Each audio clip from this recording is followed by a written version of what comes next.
Cell phones, specifically on planes. The government now said to be considering overturning its ban on in-flight phone use, which means your next flight could get a whole lot noisier. ABC's David Curley is at Reagan National Airport this morning. Good morning to you, David.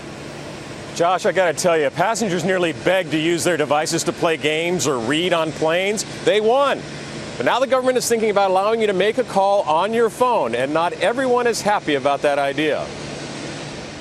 We've all heard it before. Okay, you know you're on an airplane and the flight attendant asks you to turn your cell phone off? But this morning, hello? Those phone calls you hear every day are a step closer to the seat next to you on a plane. There's some things that are just a little bit too personal and you don't really want to know. The FCC says it will consider allowing phone calls above 10,000 feet. If people are talking loud, I think that might be a little disruptive. It's much like a crying baby on a flight. The technology already exists. Instead of using a phone's cell signal, you use Wi-Fi.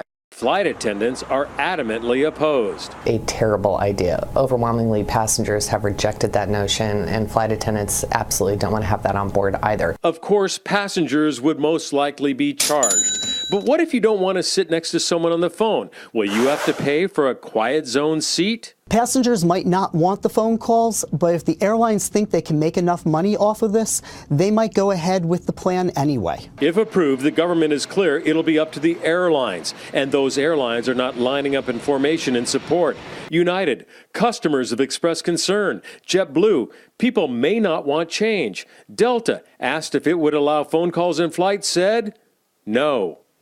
This is not going to happen anytime soon. In fact, it could take up to a year. And if the airlines are right, Robin, the passengers just might say, no thanks. Don't want to hear somebody on the phone. Yeah, the passengers right here on this desk are in agreement with you. It's hard to imagine. Yeah, thanks so much. We'll see what happens. Yeah.